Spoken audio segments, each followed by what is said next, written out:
Anyone who's a fan of Muskoka history has probably heard of the steamship Sagamo. Sagamo, in its day, was the best known of the Muskoka steamers. It was the largest in the Muskoka fleet, and it ran for over 50 years. Unfortunately, Sagamo did not last to the present day like its sister ship Seguin did, but it came pretty close. Today I'd like to tell a little bit of the story of Sagamo, especially focusing on the later years after it was retired from service. Sagamo was built in 1906 and began operating the following spring. This was a busy time for the Muskoka Navigation Company, and Sagamo was built to accommodate a large number of passengers, up to 800 people. It was the largest steamship ever to sail on the three main lakes, and in fact it was the largest that ever served anywhere in Muskoka. Sagamo measured 152 feet in length. Comparing it to something more familiar, today's Winona II, which many of us have ridden on or at least have seen, which is 118 feet, Sagamo was about 25% bigger. As the largest and finest of the Navco boats, Sagamo was considered the flagship of the fleet, and it enjoyed this status for its entire career because there was never a larger ship built. Going along with that, it's an interesting fact to note that the captain of the Sagamo was technically not a captain at all, but because of the higher status of his boat being the flagship, he was given the higher rank of Commodore. Being the largest boat, Sagamo covered what could be considered the main line of the Navco steamboat network. For years it covered the same basic route over the three main Muskoka lakes. Sagamo would leave Gravenhurst at 7:30 in the morning and head north on Lake Muskoka, stopping at the various hotels and other places of interest, as long as you had a large enough dock. It made its way to Port Carling and passed through the locks there, then headed west to Port Sandfield. There it would enter Lake Joseph, traveling west, and then headed north again up the lake. In the early years, Sagamo traveled all the way to Port Colborne at the top of the lake, where there were a few resort hotels. But later it would end its trip at the Natural Park on Little Lake Joseph, where passengers could get off the ship and stroll around for about an hour to enjoy the natural beauty of the area. This was the endpoint of the so-called 100-mile cruise, which, if you took the boat all the way back to Gravenhurst, would measure that distance. Other boats in the fleet covered shorter connecting routes. For example, traveling up the Muskoka River to Bracebridge, traveling up Lake Rosso to the north end, and traveling west to Bala. Some of these destinations were not really accessible for Sagamo because of the size of the ship, and the waterways were either too narrow or too shallow to navigate.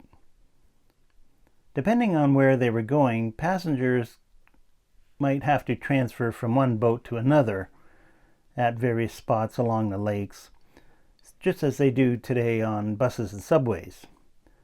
The main connecting place was at Port Carling, but there were others as well, and in some cases the steamboats even would meet out in the middle of the lake and transfer passengers from one boat to the other. In the late 1940s, following World War II, steamboat traffic on the lakes went into a serious decline. This was largely due to the fact that automobiles were becoming more common, and people could now travel moderate distances, such as to Muskoka from Toronto, more easily. To accommodate vehicles, more and better roads were being built at this time, to Muskoka and within Muskoka. Eventually, traveling by car replaced the standard way of getting to Muskoka, which was by taking the railroad to Gravenhurst and the Muskoka Wharf, and then transferring to a steamboat in order to be taken further up the lake to your final destination. In 1949, there was another important event that occurred which had a big impact on the steamship business in Muskoka. A large passenger ship named Noronic caught fire and burned while it was docked in Toronto overnight. And approximately 120 people were killed in this enormous tragedy. In the aftermath of this event, the government demanded increased safety measures on all its passenger ships. And this required that the companies had to spend a lot of money upgrading their firefighting equipment and other safety measures. Along with this, the maximum number of passengers on many ships was reduced to lessen the possibility of another tragedy. Because of this, Sagamo saw its license capacity reduced from what had been 800 passengers to only 300. The steamboat business soon suffered two more serious blows. In 1954, the railway service to the Muskoka wharf was finally discontinued, and shortly afterwards the government contract for carrying mail around the Muskoka lakes was also cancelled. Without these sources of income, running the steamboat business at a profit became very difficult. And so finally, after the 1958 season, it was decided to close everything down. The remaining ships and other property of the steamboat line were soon sold to two local entrepreneurs, but they had no intention of operating the boats as they had been before. Instead, they envisioned Sagamo and Seguin as central attractions of a new waterfront development in West Gravenhurst. They were going to build a new marina, and Sagamo would operate as a floating restaurant and dance hall, while Seguin would be transformed into a floating museum commemorating the history of the steamboats themselves. In the summer of 1960, the boats were finally moved from where they had been docked at the old Muskoka wharf to the shipyards area. Because Sagamo's boilers had already been removed, it wasn't able to run under its own power. So it was rigged up with 4 outboard motors attached to the hull, which could drive it. Finally, after a few years of work, on August 4th, 1962, the new development had its grand opening. The mayor of Gravenhurst and several other government officials were all on hand to celebrate it. In fact, Sagamo had already been open and operating as a restaurant for a few weeks already.